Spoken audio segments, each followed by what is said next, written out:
Rose sparkles a love across time sparkles rose. Once upon a time, in a quiet seaside town, lived a girl named Alara who dreamed of the stars.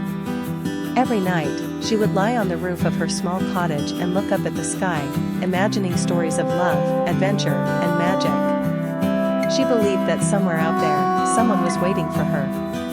Miles away, in a bustling city, a boy named Aiden was lost in his world of technology and deadlines. He was brilliant, successful, but always felt like something important was missing, something he couldn't explain. One summer, Aiden took a rare vacation and ended up in Alara's town. He was drawn by a photo of a lighthouse he'd seen online, an old, forgotten place by the sea.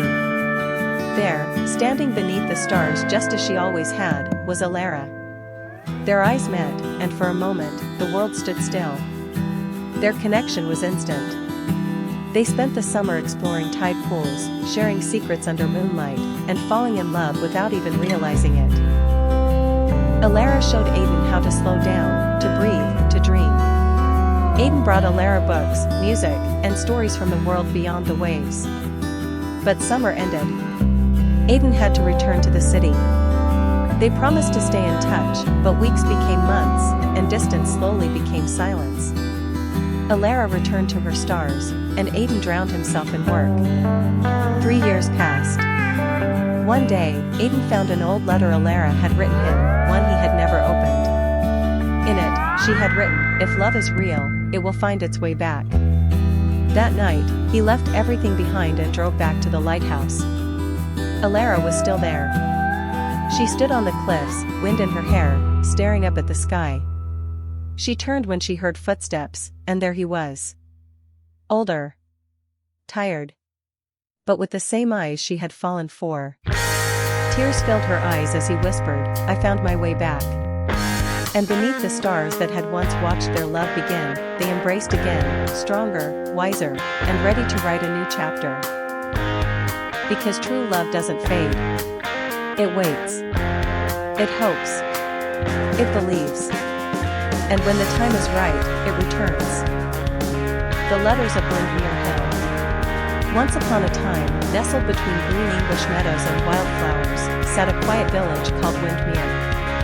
The village was known for its cobbled streets, ivy-covered cottages, and the gentle hill that overlooked the town, a hill where many believed wishes whispered into the wind came true. Eleanor Wren was a quiet librarian with a love for old books and rainy afternoons.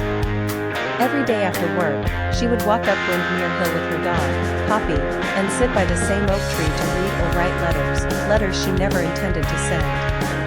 They were addressed to the one I haven't met yet. Meanwhile, on the other side of the world in New Zealand, James Whittaker, a former travel photographer recovering from an accident, found an old leather-bound journal in an antique shop. Tucked inside was a forgotten letter dated 5 years prior. The letter read, "Dear you, I don't know who you are yet, but I think I already love the way you laugh, and I hope you like tea more than coffee. If you ever find yourself in Windmere, come sit under the old oak tree. I'll be there, most days, waiting in some way." James was mesmerized. Something about the handwriting, the honest vulnerability in the words, tugged at something deep inside. So, he did something utterly unexpected. He boarded a plane. In Windmere, Eleanor continued her ritual, still writing her invisible love. On a cloudy Wednesday, as she sat beneath the oak tree, Poppy suddenly bolted toward a stranger walking up the hill. The man was tall, with a camera slung over his shoulder and the kindest eyes she'd ever seen.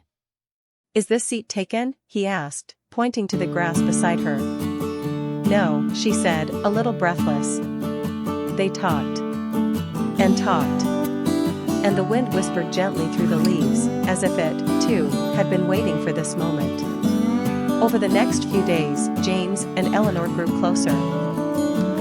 She showed him the village library, he showed her photographs of places she'd only dreamed of. He told her about the letter he had found, and her eyes widened in disbelief. "That was mine," she whispered. "I never meant anyone to read it." "I was meant to," he replied. Months passed, seasons changed. Windmere's fields turned golden green, then white with snow. James decided to stay. They wrote letters to each other even when they were together, slipping notes beneath teacups and between book pages. On the anniversary of their meeting, he proposed under the same oak tree. Eleanor said yes.